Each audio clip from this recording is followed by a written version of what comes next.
ครับสวัสดีครับพบกับผมชินสุชินศิลป์นะครับวันนี้ผมจะมาแนะนำสิ่งดีๆอีกแล้วนะครับหลายท่านอาจจะว่าผมกากกากก็กากแต่คือการแนะนำมันเนาะเอาทีนี้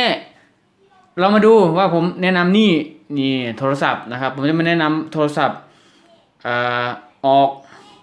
ออกทีวีนะครับโทรศัพท์เนี่ยเชื่อมต่อโทรศัพท์ออกทีวีเนี่ยออนไลน์เนี่ยออกทีวีไปเลย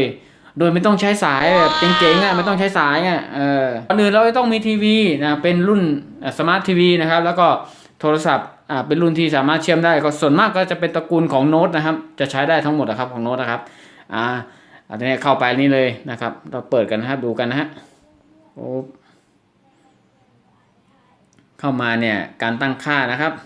เห็นไหมฮะมันจะอยู่นี่เห็นไหมมุมนี้เห็นไหมจิ้มเข้าไปดิปุ๊บมันถามเชื่อมต่อนะนู่นเห็นไหมครับนู่นดูนู่นเชื่อมต่อนะกดเชื่อมต่อเลยกดโอเคปุ๊บเชื่อมแล้วกำลังเชื่อมต่อ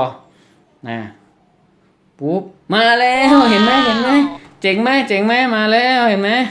ปุ๊บง่ายๆเลยเนาะปุ๊บเห็นไหมมาทั้งท่อนเลยเนี่ย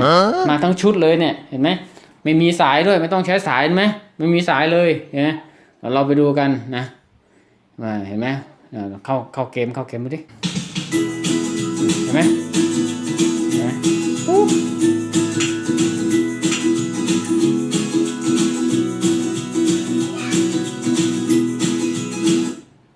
เห็นไหมฮะคร่าวๆนะปุ๊บ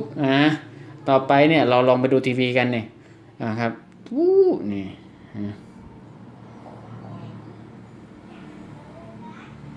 ตลาดทั่วไปมาดูช่อง7นะครับเห็นไหมครับเนี่ยปุ๊บเจ๋งไหมครับเจ๋งไหมสำหรับคลิปดีๆวันนี้นะครับก็ต้องขอลาไปก่อนนะครับสวัสดีครับ